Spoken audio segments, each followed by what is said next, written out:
for all you people who've been waiting and waiting and waiting for the 411 and the 901. We are 901 Physical Therapy. We're going to be talking about knee pain today. If you see me looking at different spots, it's because we have a Facebook Live group, a Facebook Live just itself and Instagram. So I'm going to adjust this here for a little bit. Everybody okay back there? Sarah, your phone is like really bright. Just like me? Just like you. Orange. Oh my gosh. Too soon's pretty good. Too soon. So if you're watching us on Instagram Live, you might get this pop of colors, of brightness. Instagram is sideways. Is it? Yeah. All right. They can turn their phone sideways, can't they? Get everything set up here. Again, we're going to be talking about knee pain, folks. We're going to talk about why you get it, what the actual problem is with knees, and what to do about it. All right? But first, it's a Friday afternoon. We're done seeing patients. I still have one patient. Oops. Jessica's got one. Jessica's not drinking.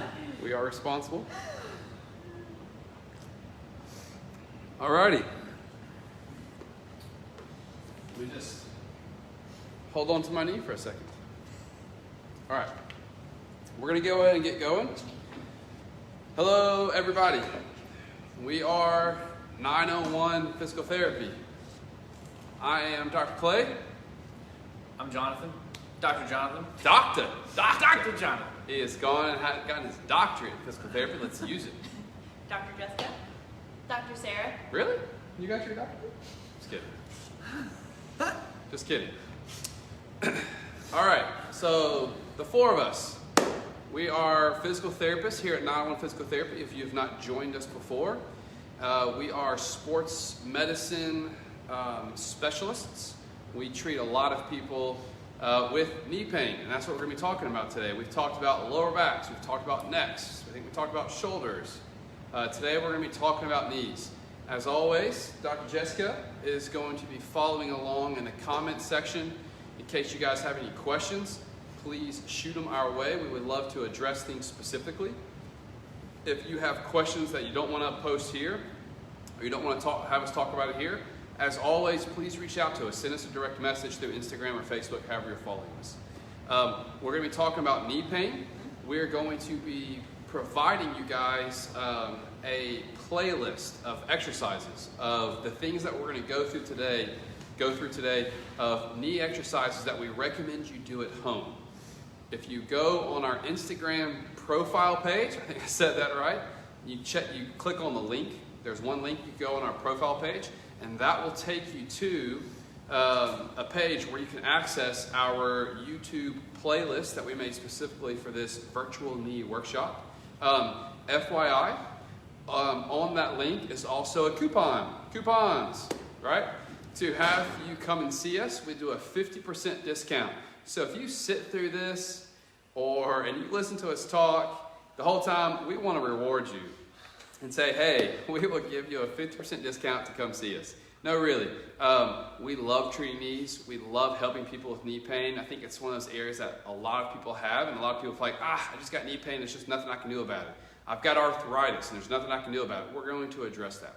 But if it's something that you feel after we're talking about it that you want to come in and see us, we would be happy to do that, so we have a discount for you. All right? If you're not even sure about that, again, reach out to us, call us, send us a direct message. You can go on our pages, and you'll find all of our contact information about that. Cool. So let's jump into knee pain.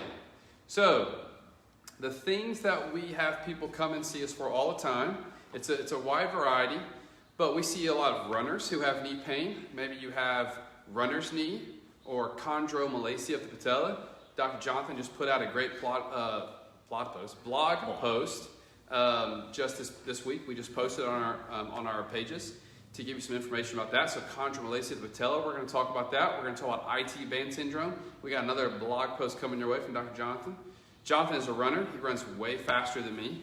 He's an awesome runner. Jessica is a runner. Just kidding. No, she's not. Sarah, this girl's a runner. I dabble. But we're going to talk about pain with running. We're going to talk about pain with squatting. I am a squatter. My deadlift and snatch PRs would just put you to shame. I'm kidding. But we're going to talk about knee pain with squatting, lunging. Whether that is you work out at Shed or Iron Tribe or CrossFit Hit and Run, or you're at the East Memphis Athletic Club. And this is where this guy pushes some weights around. Maybe you work out from home. Maybe you do whatever it is that you like to do. Thankfully, May is now coming and we can get back into some of these gyms. I'm sure everybody's excited. Maybe during your yoga practice, when you are going through different poses, that you feel that pain in the front of your knee. Those are things that we see all the time, all right? So we want to address that. So we're going to talk about what are the certain structures, the anatomy of our knee that causes knee pain. Spoiler alert, we're going to talk about why an MRI and X-ray is helpful, but maybe we overuse it way more than we need to, and we make assumptions about X-rays and MRIs way more than we need to, all right? So we're going to talk about that, and then we're going to talk about some of the biomechanics of the knee and how your form, how your movement patterns, your movement habits, if you will, if they're off, how that can cause your knee pain. Spoiler alert, if you are just taking medications or just resting your knee or maybe just relying on an injection, those things are wonderful and they have their place and they can be super helpful for us. But if that's all you're relying on and your pain keeps coming back, please don't accept the fact that, oh, that's just what happens. I guess I've got knee pain. And I've just either got to choose surgery or it is what it is. No, we're going to talk about how to treat it. And that's our third thing we're going to talk about is how do we actually treat this knee? Cool? And we want to show you, again, some self-techniques and the videos, again, that we provided in the comments section for the Facebook Live event on our Facebook page. We're going to do a post about where you access this video playlist. And again, our Instagram bio, you can access all of that. So please utilize that. All right. Let's talk about the anatomy first. So what are some of the most common pain complaints, Sarah, that people are coming to see us? What parts of the knee are people complaining about? What are the different tissues, the tendons, the ligaments, what kinds of things that we see? Some of the main tendons. And feel free to step in the front, use our anatomy model here. This is part of Dwight's leg. We took off of him. So one area that will commonly see issues is the patellar tendon, where you're going to have the patella is actually embedded within the tendinous structure that comes from the quad and inserts down into the shin bone. So that's an area that can commonly get affected. A lot of times you'll also have a lot of people who will complain on pain on the outside of the knee. That's commonly, a typical spot to have some IT band irritation. The IT band would be coming out on the outside and inserting into the shin bone as well, right? So the IT band, there's a lot of muscular attachment there. There's a lot of different fibers that come into that IT band. So when you stretch your IT band, the IT band is ultimately really, really stiff and really, really tight. It's designed to be. It's not meant to be a flexible structure. So when you're actually stretching your IT band, you're really stretching the muscles around the IT band versus the IT band itself. Another common spot is along some of the ligaments on the inside of the knee and kind of coming around the joint line. We have ligaments that attach into the meniscus, and a lot of times these areas can get really irritated. I'll show the meniscus here. So here's our tibia, and so this bone here, there's the tibia, and it connects into the femur. The meniscus is this pad. It's on the inside of the knee, and there's one on the outside knee, the lateral portion and the medial portion. It's kind of this C-shaped, right? And it's this little pad, this little cushion that helps to provide stability and cushion support to the knee. And what Sarah's talking about is, if you can see, the ligament, or this meniscus, is attached to the knee by these ligaments called the coronary ligaments. And then we have lots of just the capsules around the knee, the fascia, but there's a lot of different tissues, is what we call it, that supply or that support and provide structure to the knee. And a lot of times that meniscus, yes, can have a tear in it, which we'll talk more about later, But also, there's ligaments that attach to the meniscus that can be a problem. And actually, then underneath, there's another common area that will generate a lot of pain is something called a fat pad, and that exists basically underneath the ligament or underneath the tendon that would come from the patella to the tibia, and it basically just helps the tissues kind of glide. It gives a little bit of a cushion, but it has a lot of nerve supply, and a lot of times it can get irritated and cause pain as well. Yeah, because we have a lot of people who come in and see us, and they have that pain. Well, let's see if you can see this here. I'm going to lose my balance. But right there below the kneecap, at that spot, and they've had an MRI that said, oh, you have a meniscus tear. And they've got this pain in that area. And I'm like, yo, bro, like that might be your meniscus tear, but there's a lot of other things that can cause pain. And it might be that fat pad, because as Sarah said, there's a lot of nerve supply to that. And the meniscus is a certain structure that doesn't have a lot of blood flow to it. It's not going to have as much supply nerve-wise to it. And so a lot of times the meniscus gets blamed for everything. So let's just throw this out here. Guys, if you're watching this and you've been told you have a meniscus tear and you feel like that is my lot in life, I've got a meniscus tear, I'm just going to have knee pain. Bull crap to that.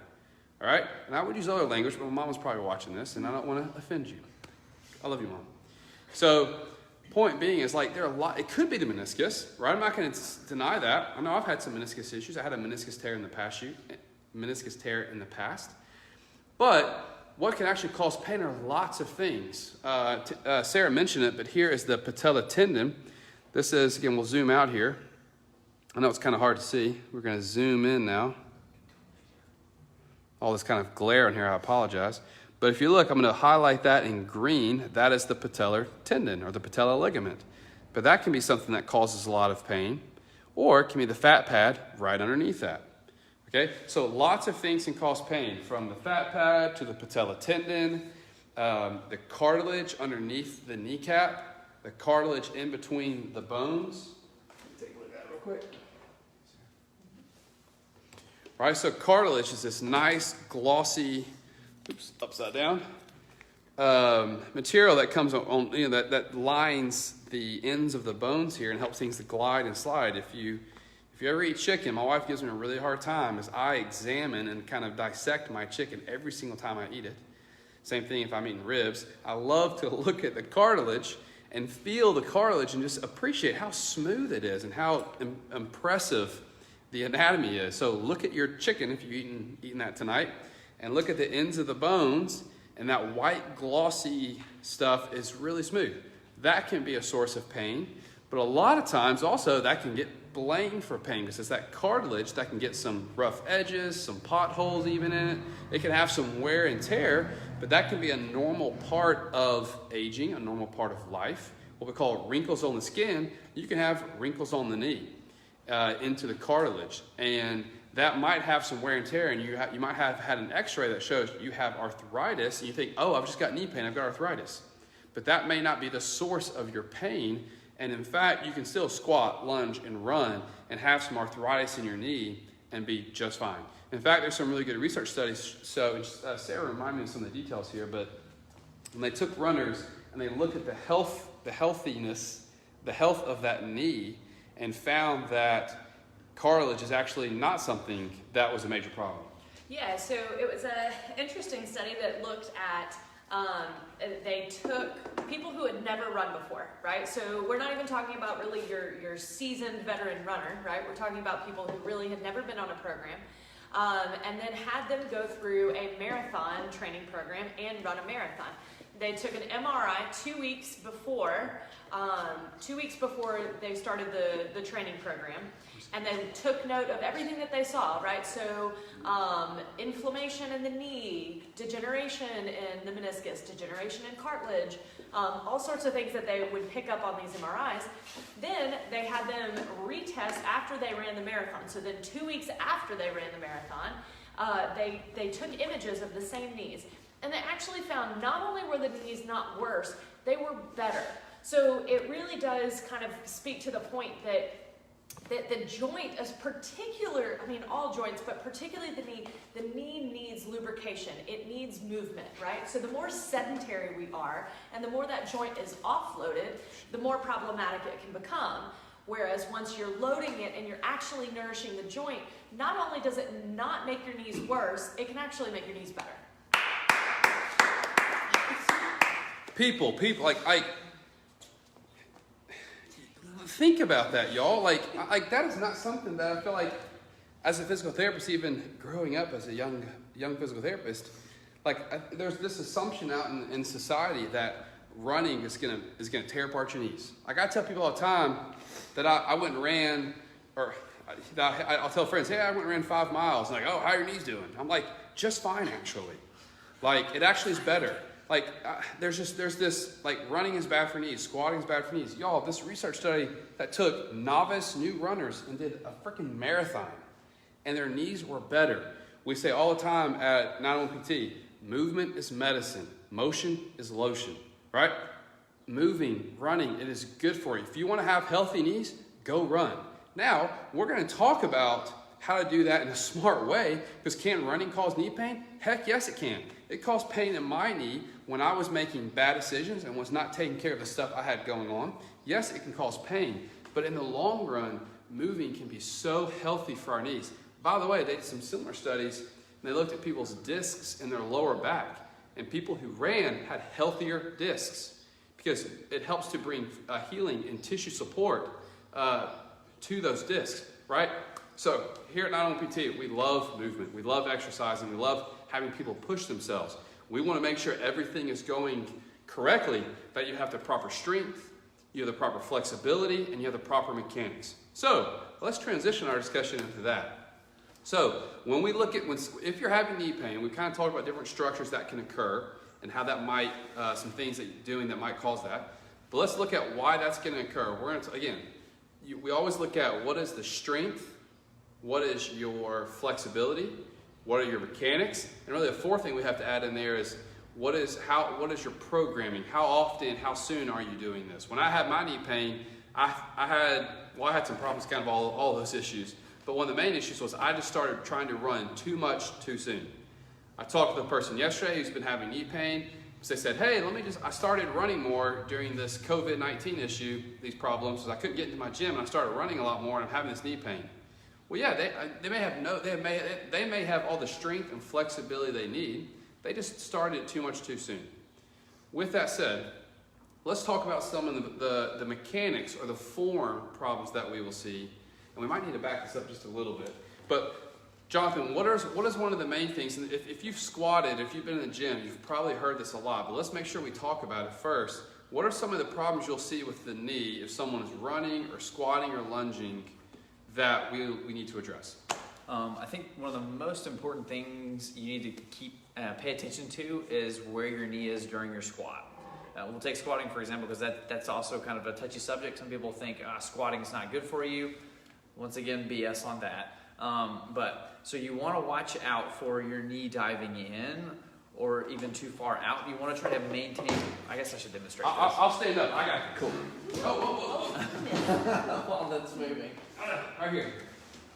So we want to watch out. So as you're Don't diving want to in, do this. none of that, unless you're on the dance floor. But To the right, to the left. I'm going to spot you. So when you squat, go ahead, Jonathan. I'll demonstrate it. when you squat, you want to keep those knees nice and neutral. When we talk about the knees tracking over that, when it says neutral, like your knees are going over that second toe. First, I don't want them too far out, and then I don't want them Too far in. I don't want to do You that. gotta watch that. The reason being is, so if you put weight on that, and then you're tracking too far in, you're putting a lot more stress on some of those ligaments and tissues that shouldn't have to deal with that stress. And if you think about doing that over time, it will start irritating the heck out of your knee. So it's good to kind of help keep it neutral, keep it stable. Yeah, and that was something that for me, I'm a physical therapist. I know this. Don't let your knee go into this internal position. It's called valgus of the knee. And I'm pretty good at that, but if I start getting tired, I had someone take a video of me when I was working out and I was doing some squatting at Iron Tribe, and every time I'd come in, this knee would fall in just a little bit, and I was thinking to myself the whole time, don't fall in, don't fall in. but because I had some stiffness in my ankle, we'll talk about that here in a second, my knee was falling in, and that was something I have to really, really focus on, because if that knee falls in, that can cause problems. Mm-hmm. Good, so that's one thing we're going to look at. Same kind of thing, lunging. I'm going to lunge on this table. When you go into that lunge position, if that knee is caving in, same kind of thing. Don't let that knee cave in. That can be a problem. If you are working in the garden, and every time you go over to pull weeds, your knees are falling in like that, again, that's going to be a problem. So that knee in position plays a significant role in causing stress to your knee. And you can have an injection, medications, whatever. If you don't address that mechanical problem, then that pain's going to come right back. And you can have a research, or you can have an MRI that shows that you have a meniscus tear, right? If you can fix that knee falling in problem, then that can go a long way to creating a lot healthier movements of your knee, so you're not going to put stress to your meniscus. Other research study that showed you pull, and this was done between 20 to 68-year-olds, so not just older people, not just younger people, but a wide range. And they looked at, these are people who had no pain in their knee, so called asymptomatic. And this was like, I think 75 or so subjects. And they MRI'd their knee, and they found that in 70% of these people who had just been normal daily active living, that 70% of them had some version of a wear and tear, or a partial tear in their meniscus. People with no pain, right? So just because you have a tear in your meniscus does not mean you have to have pain. If you have some partial tear in the meniscus, and those little ligaments that attach that meniscus that we talked about earlier, if that knee is diving in every time you squat or you bend down, you lunge, whatever it is, that can cause some strain to it. But if you can take that mechanical stress by improving your mechanics, it goes a long way to helping. Okay, what are some other areas that has to do with how your knee moves? So if someone's going to come in and see us with knee pain, what other areas are we going to examine besides that knee? Like, what else plays a big role in that? The ankle, hip.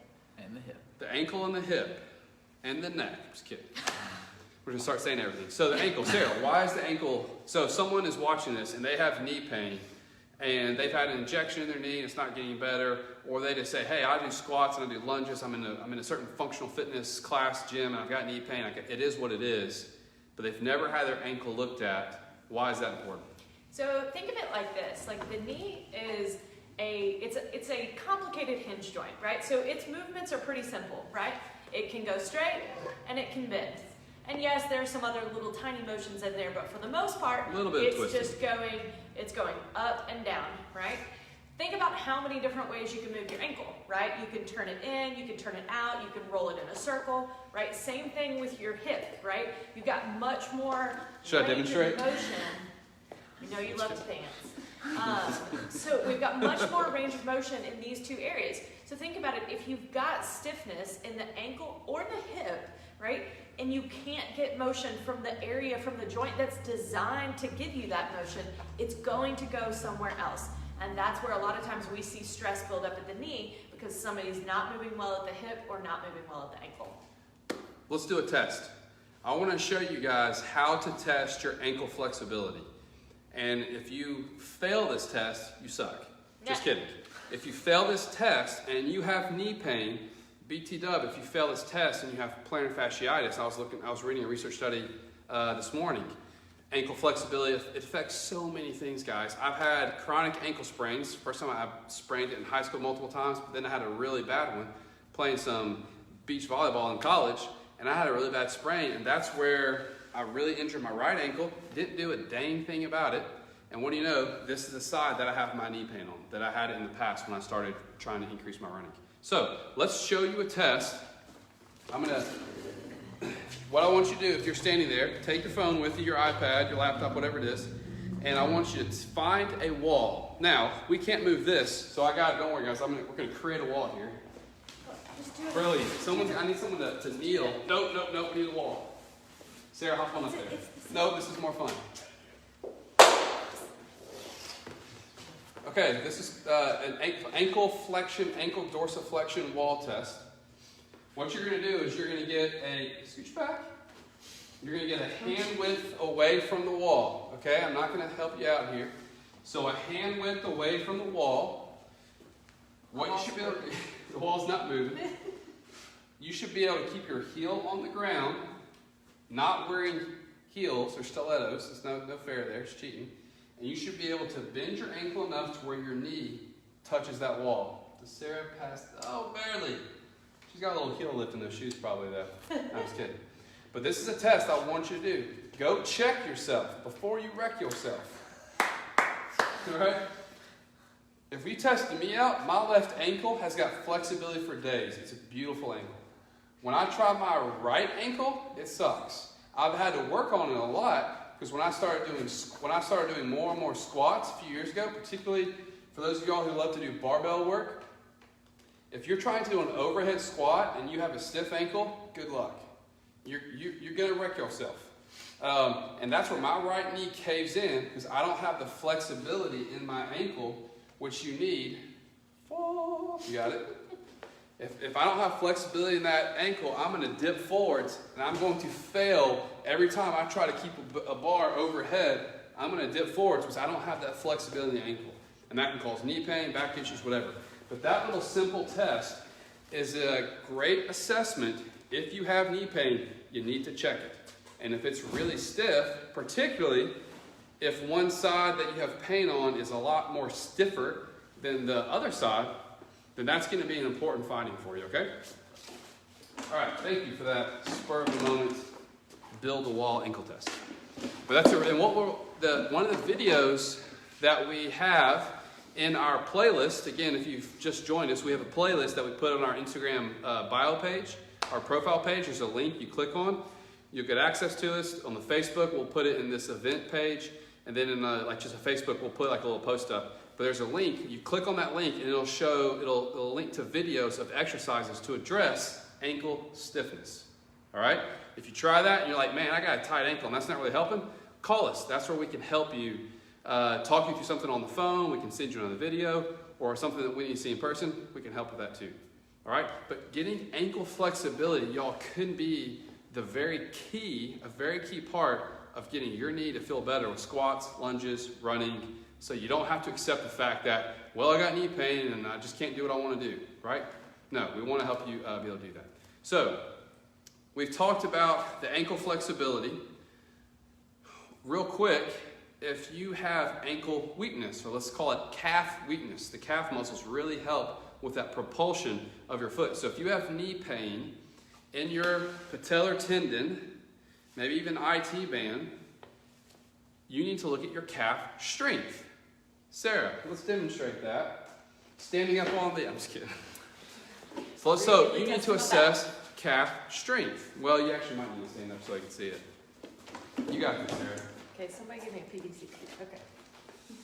So when you do a calf raise, ultimately a lot of times what I'll see is people will go into an outward type motion. This is really quite You got it. So everybody stand up. If you're watching this video, stand up and check it. Be sure that you are continuing to push through the big toe and don't let your ankle kind of roll outwards like that as you lift, right? So you really want to keep a kind of a forward push and weight through your big toe. You want to go nice and slow with these. Like you don't want to just pop up and down using momentum, and or you don't want to just stick in mid-range either. You want to really push as hard as you can, as tall as you can. I'm glad Clay's here, I would have fallen. Whoa. Right.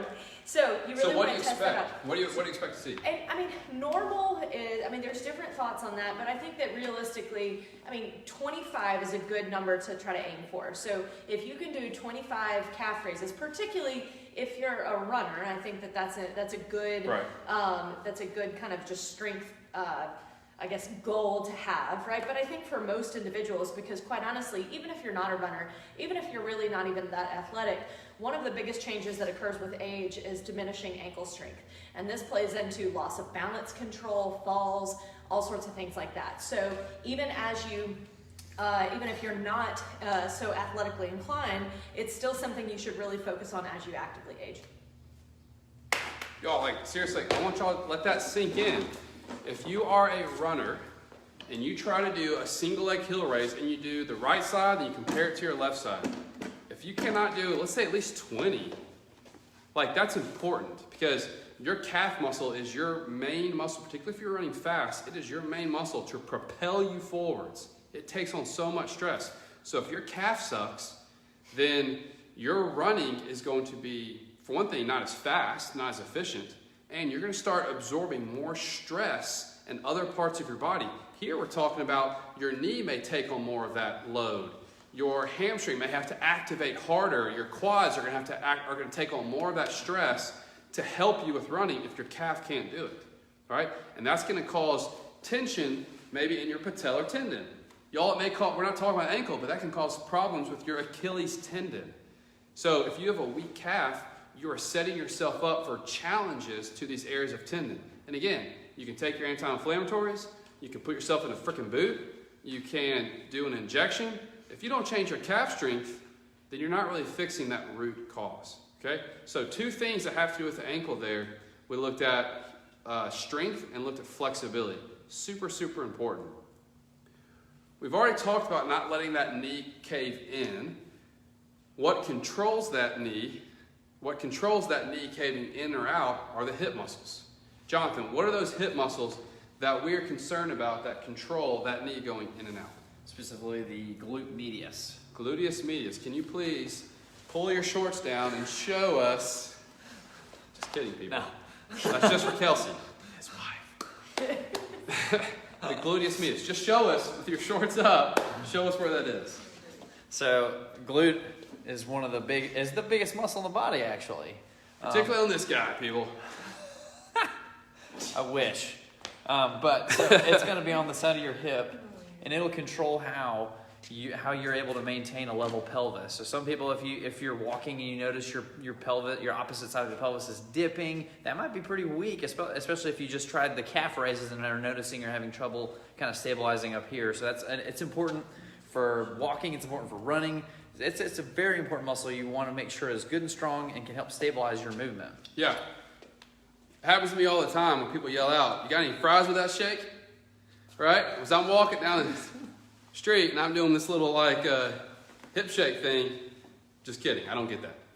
But the point is, if you're walking and that hip is dropping, your hip's popping out to the side, or your hip drops, whatever it might be, particularly if you're running and you feel that, that's what Jonathan's talking about. It's those lateral or those side hip muscles that provide a lot of stability and absorption when you are running, jumping, single leg, squatting, lunging, that kind of stuff. Those lateral hip muscles play a huge role.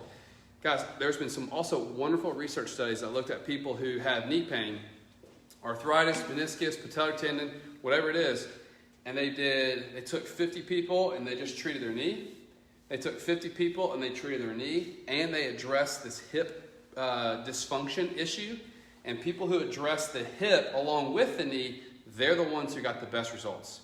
So again, we're all about trying to educate you guys and saying, if you've had a knee issue and you've never looked at your hip, then don't give up, all right? Don't just say, I've got knee problems, it's just gonna happen. No, know that if you can address a weakness in your hip that you might have, this is quite common, it's a weakness, it's a muscle control issue, it's how your body coordinates itself. If you can address that coordination and strength, it can go a long way to helping that knee pain, okay?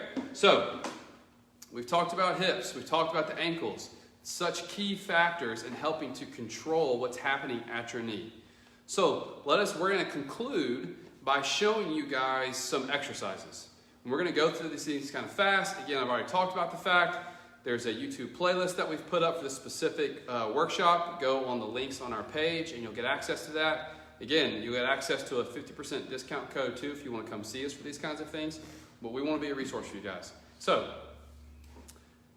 let's talk about if you have some knee pain. This actually is one thing we haven't talked about yet, but we want to show you how to use a foam roll or a tennis ball, which your pick, Sarah. Gave her a hard time earlier.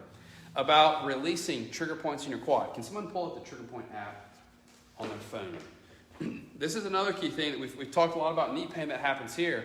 What I want to talk about here, and then we're going to show you a specific exercise for this that I want you to try. If you have knee pain, I want you to try this.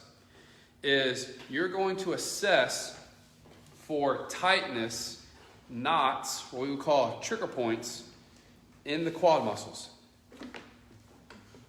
Trigger points in the quad muscles where the problem is here. You have a knot in your muscle. It's tight.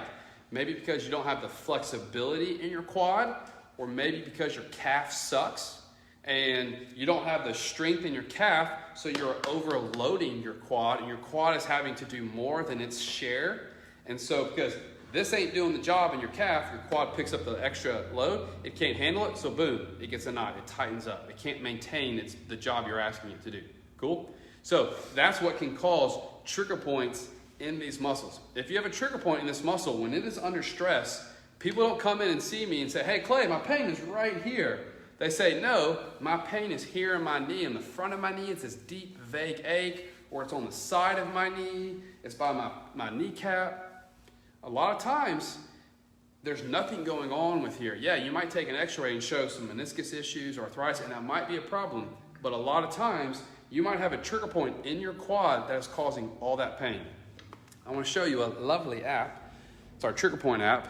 Again, hopefully you can see this without that glare. X marks the spot for where trigger points can be. And this doesn't do this is actually showing the vastus lateralis muscle, which is the lateral part of the quad. It's the quad muscle on this part, on the outside of my knee. When you have trigger points in that muscle, people will come in saying, I have pain all up and down my leg, or maybe it's just all around my knee, on the outside of my knee, or maybe it comes, it might start off on the side of my knee, but then it kind of spreads. That's the vastus lateralis. Maybe it's the rectus femoris, which is the quad muscle directly in front of my knee, or in front of my thigh. And people will come in and describe the blue. So the blue is where people will feel the pain. The X might be the actual source of that pain. So hopefully you guys can see this on this video. But people are coming in saying, I have this pain in my knee, but the actual root cause is the tightness in that muscle. Another way of describing this that people are more familiar with is a heart attack. When you have stress to your heart, which involves a big old muscle and the blood flow to that, the ischemia that comes with that. But when that area is under stress, people don't come in to the ER saying, oh, my chest hurts. Of course, that happens a lot, and they'll feel that. But they also they might come in saying, man, I'm feeling stressed, and my arm is hurting. I feel it down here. I feel it in my jaw. Right? A lot of us are familiar with the fact that pain can spread. When this muscle and this area is under stress, the pain can spread. Right? Someone has sciatica. If the sciatic nerve is truly inflamed, they're not coming in pointing to their lower back with pain. They say, my whole leg is starting to have problems, right? It's the same thing with the trigger points in muscles. You can have a trigger point in the top of your quad muscle, but you don't feel tightness and pain in your quad. You feel this vague knee ache. Cool? So that could be the source of your pain. If you have this vague knee pain that hurts when you've been sitting for a long time, when you're squatting, whatever it might be, I want you to try to work on doing this trigger point release. Sarah, let's show us. While she's getting that ready, example for myself, I had a knee issue a long time ago, and it's been doing much better since I've treated it. But then I went and added more miles to my run recently, and I went off trail, and I woke up the next day, and I was sitting in church, and I had my familiar knee pain. And I was like, damn, I thought that I cussed in church to myself under breath. Sorry about that. But I was frustrated. I was like, I haven't felt that knee in a long time. And so what I did was, while I was sitting there in church, I started leaning on my quad muscles, and I started poking around. My wife was going, stop it, Clay, stop it. But I was like, don't worry. I'll act like I was praying in this real pensive position. Pensful? Is that right? Pensive, thank you. That was right. A pensive position. And I was trying to assess those different trigger points in my quads, and I found my spot. And when I leaned on that trigger point, I felt the pain start to spread towards my knee, which is what I was feeling. And I sat there for a few minutes working on that trigger point and just pausing and just relaxing into it. And when I let go, my knee pain went away. all right? Because at that time, it's not always the case, but at that time, that was the source of my knee vague ache, was that trigger point. So this is how you do it. We have a foam roll. You can use tennis balls as well. But what Sarah's going to start off with doing is just rolling back and forth. And she's going to try to roll on the front part of her thigh. She's going to roll on the side of her thigh, the inside of her thigh. She's going to explore all aspects of that quadricep muscle. And she's just kind of taking note of what she feels. She might feel some spots that she goes over and she goes, oh, crud, there it is, that hurts. But at first, you're just going back and forth. You're warming up that area. If you find a spot, so that's step one, go back and forth. Step two, you find a spot that is tender and we call it pin it down. You apply pressure. You're not trying to go as much pain as possible and see how manly or womanly you are, how much pain you can take. You apply pressure and towards maybe a 4 or 5 out of 10 type pain, not 8 out of 10 pain. You apply pressure and then you bend your knee back and forth. We call it a tack and stretch. So you you put pressure into the muscle and then you bend your knee back and forth, which will help the fascia, the muscles. You'll just kind of get this good movement around that area to try to get out of it where it's stuck in a rut, if you will. We want to try to get some movement of the fluid, movement of the blood flow, movement of the fascia. So you do that for maybe about 1 minute, maybe 30 seconds to a minute. Now, step three, which helps me the most, is the most important. I find that spot, I tack it down, and I just wait. I go to about a 4 or 5 out of 10 pain, where I'm like, ooh, yeah, dang, there it is. And I might feel pain kind of spread out from there, and you just stay, you breathe, and you go for about 3 to 5 minutes, not 30 seconds to a minute. Go 3 to 5 minutes, and it can really help sink into that trigger point, that knot, and help to kind of really relax things. All right? If you cannot get on your stomach like this, take a rolling pin. Sarah, can you grab a rolling pin? Just kidding, we don't have one. Let me see that. So you go take a rolling pin at home, make sure that you have cleaned it. And you're just going to, you can't really see this, let me back up here. And you just go back and forth with that rolling pin. And again, step one, you see what it's like on the inside, the middle, the outside, all the way up and down. Ooh, man, right there, I found a real tender spot. Step two, hold that spot while you kick your knee back and forth. Step three, lean. Think about something. Think about what's going on during these crazy times. Think about whatever you want to think about. I'm not going to keep going there. All right? But that's a great way to roll out your quads. All right? So, excellent way to start to decrease pain in your knee. If you have that pain around here, go after them quads. So that's a trigger point release. Another way to help work on the flexibility of your quads and address that hip is a couch stretch. Jessica, you want to jump up on that table? We're not going to take you through a full couch stretch, but we are going to just show what it looks like. All right. We're going to just knock the table and see how... I'm just kidding. So in the couch stretch, you get into this kind of half kneeling position. This is the quad muscle that we're working on. It's the knee that is down. If you need to, you can take a little foam roll, a basketball, pillows, prop it up underneath your... Someone hold your shoes and fall. All right. And so you can prop that leg up. It gets a little more stretch to your quad muscles. And what we're going to do here is we're going to make sure her back isn't arched, so you're not being in this position right here. You're going to tuck your hips, and she's going to squeeze her glute. And as she squeezes her glutes, she'll start to feel that stretch in the upper thigh muscles. And of course, for you might feel this in your quad muscles. And you're going to go through this little round of going back and forth with some contractions, some relaxations, and you're going to hold that stretch.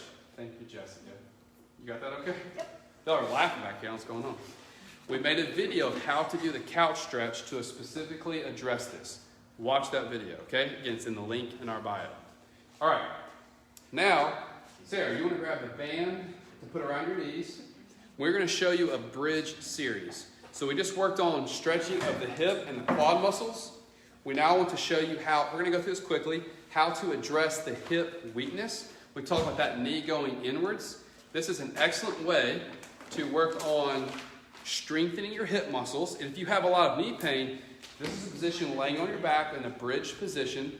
that you're not putting too much stress through your knee, so it's a great, safe way to do things without pissing it off. Cool? All right, so we call it a bridge series, where you're going to do a regular bridge back and forth. We're going to do some knee motions, and we're going to do some marches, because doing it that way will help to address those lateral hip muscles, posterior hip muscles, these deep rotational muscles in our hip, plus it helps our hamstrings and our quads. So Sarah's going to start off by going back and forth, up and down. This is step 1. You go 2 or 3 sets of 10. All right? We have a band around the knees. That's really important. So it can be very, very helpful to help activate your hip muscles better. As she's going up and down, she's going to focus on squeezing that butt. We want to make sure you feel this in your butt muscles. You're going to feel this in your quads and your hamstrings some. That's great. What I don't want you to do is feel this just in your lower back. If she is arching her back, then she sucks at what she's doing. All right? The key with this exercise is not to arch your back. And if you finish feeling your lower back muscles have gotten to fatigue, that's not what we're aiming for this exercise. You want the glute muscles. All right? That's step 1. Step 2, she is now going to bridge up. She's going to keep that butt squeezed, and she's going to go out and in with her knees. And as she's doing that, everybody take a look at her hips right here. The hips don't lie. The hips are staying nice and still. If every time her knees go out, she's dropping her back and forth, that's bad. Don't do that. Okay? You want to keep your hips engaged, your butt muscles squeezed as your knees go back and forth. You give that a little break. I'm sure her butt's on fire by now. All right, step 3, particularly for runners, you now want to bridge up, and you're going to, she's going to alternate a march or a kick with that leg, and as she kicks her right leg, she squeezes that left glute. When she kicks the left leg, she squeezes her right butt. And again, the same thing. This should stay nice and level. Very, very, very important. If your back and your hips are just like gyrating all around while you're marching, you're not doing a damn thing. You're not getting the effect out of this exercise. So it's important that you do this right and you feel it in the right muscles. Cool? Thank you, Sarah. Got your workout in. So that's a great bridging exercise to work your hips. Flexibility for your quads. The ankle stretch, let's show the ankle dorsiflexion stretch there. If you can kind of talk through just like a self-mobilization, both at the top of the knee, we'll go through it pretty quickly, as well as at the ankle.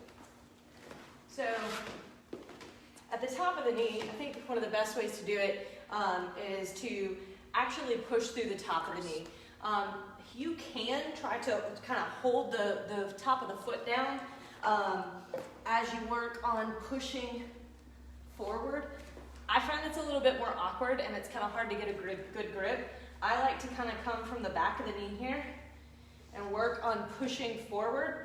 And then I'm also applying pressure with my hands, kind of gliding forward, right? So I'm actually putting a little bit of pressure, and then as I put that pressure there, I'm working on trying to get a little bit further and a little bit deeper until my heel wants to come up, and that's where I want to spend some time.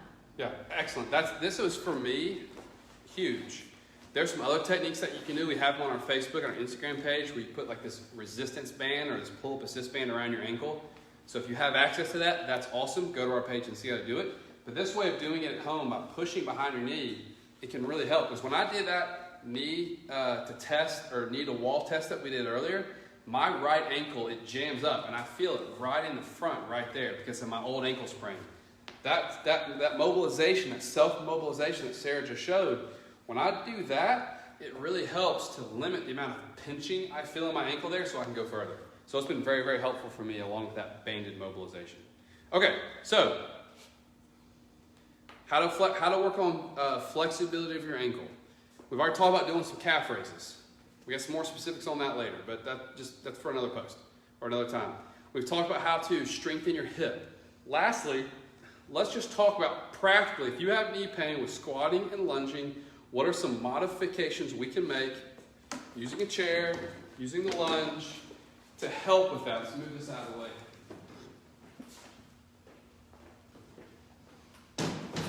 All right, so lastly, and I want you to try this. So if you guys have knee pain with squatting, I want you to do this. And we've had a lot of people who have arthritis in their knee, and I say, all right, we're going to do some squatting today, and they freak out on me. I say, don't worry, don't worry.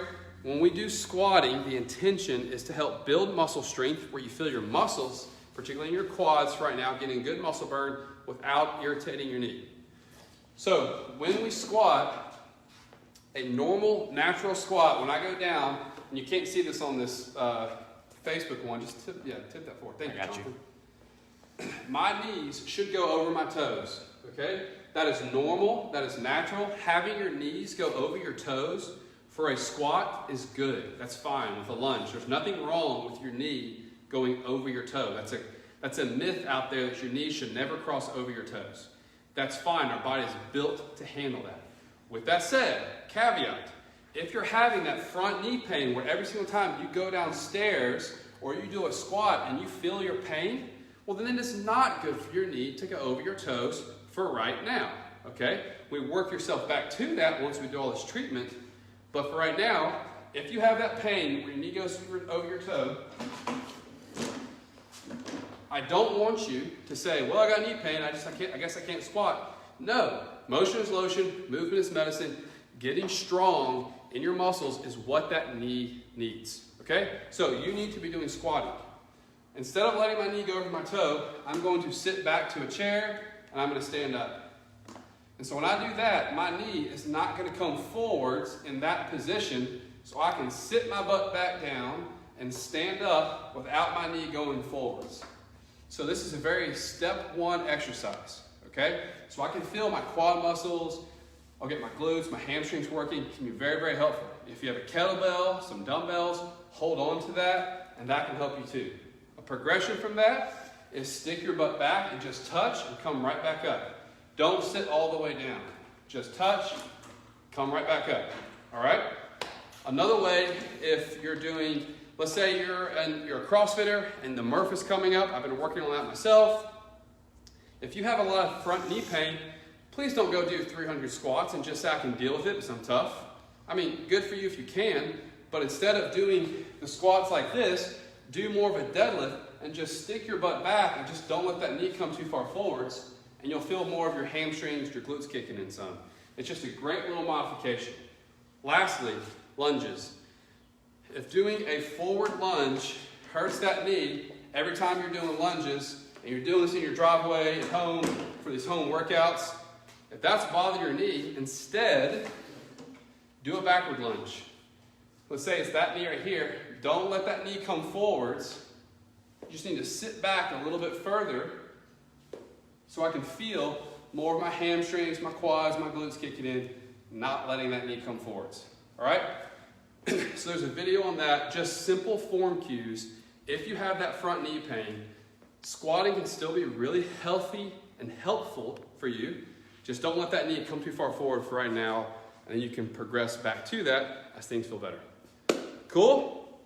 All right, we are done with our knee workshop. I'm out of breath because I've been doing too much squatting. Not really, but we want to, again, be a helpful resource for you guys. So if you have questions, please send them our way. We saw some people already putting some questions in the comments section, and hopefully we've been able to address that. Dr. Jessica has been addressing that, so thank you. Thank you for everybody who has joined us. Chris, love you, dude. Thank you for always being there and being supportive of what we do here. But if you have questions, send us a direct message. Again, click on that link where you get the videos of these exercises, and you'll get that 50% discount code to come see us for the first evaluation, if that's so needed. If you're not sure, call us. We're here to help. All right, guys, our goal at Not On PT is to keep you active for a lifetime, to keep your knees healthy for a lifetime. We want to keep helping you do that. And hopefully this video today, this little virtual workshop was helpful for that. Thank you, guys. Now I'm going to awkwardly walk up and close these things off, turn these things off.